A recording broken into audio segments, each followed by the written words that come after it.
Saya ke Mas Hikmat. Mas Hikmat, kalau melihat kesuksesan film ini, apakah ini kemudian bisa dikatakan bisa jadi resep formula baru untuk film sukses di Indonesia, mengangkat kasus yang memang kasus nyata, kemudian masih berjalan, dan horor, apa seperti apa? Terus terang sih semoga enggak, bukan karena persoalan pilihan genre-nya, tetapi ini kita nih dari tahun ke tahun film Indonesia tuh latah ya. Kalau AADC laku, terus banyak film cinta remaja. Akibatnya pilihan penonton jadi terbatas, jadi kayak tunggal pasarnya. Saya tidak berharap ada latah demikian, bukan karena persoalan subjek dan genre-nya, tetapi lebih pada industri kita nggak sehat lah kalau cuman itu semua isinya nanti gitu kan.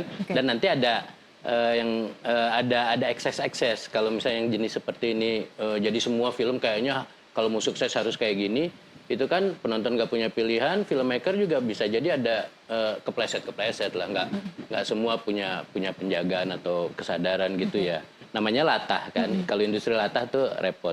Tapi saya mungkin mau menyoroti juga persoalan pilihan genre tadi kan. Apakah nggak bisa ada cara lain? Ya memang seperti kata Anggi ada cara lain. Tapi memang inilah kita harus menyadari betul bahwa bagaimanapun ini film fiksi. Betapapun misalnya pengambilan sumbernya itu dari keluarga dekat, tapi Anggi sendiri bilang tadi kan ada keterbatasan juga, ada pilihan bahkan. Karena keterbatasan awal dari genre ini kan dia harus memberi efek horor, harus memberi dramatisasi yang arahnya adalah membuat kekerasan itu lebih di-highlight gitu. Ada film lain seperti saya bilang Marsinah, dan sebelumnya tahun 80-an itu Sum Kuning. Saya lebih ingat Sum Kuning sebetulnya, keramaian Perawan Desa. Iya, Perawan Desa, Frankie Rorim Pandey. Itu naskahnya Putu Wijaya, menang FFI, tapi jadi kontroversi di kalangan sensor dan negara karena seolah-olah mengisyaratkan bahwa pelakunya itu pejabat, dan akibatnya waktu itu kan sensor jadi lebih ketat ya, karena negara langsung itu ya. grafik juga filmnya itu. Betul. Secara visual ada perkosaan Dan ada 3 versi akhirnya. Ada 3 versi yang terutama adegan pengadilannya juga dilunakan supaya tidak menyinggung orang-orang yang dianggap kelasnya dituduh sebagai pelaku itu gitu kan. Dan pemerintah merasa harus stabil dan sebagainya.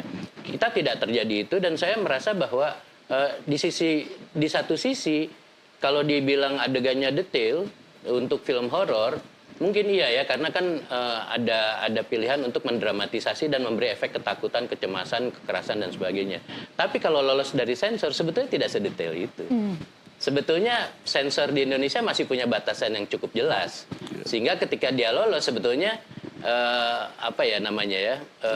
mungkin ada bagian dari imajinasi kita yang nonton kena tombolnya, tapi sebetulnya de factonya tidak seeksploitatif itu dalam konteks toh lewat sensor gitu kan. Tapi mungkin orang bicara lebih pada perasaan yang ditimbulkan, imajinasi yang dimunculkan, dan itulah yang kemudian orang memasalahkan apakah adegan itu harus ada. Saya termasuk yang berpendapat adegan kekerasan itu tidak haram, tetapi penyajiannya harus penuh kehati-hatian.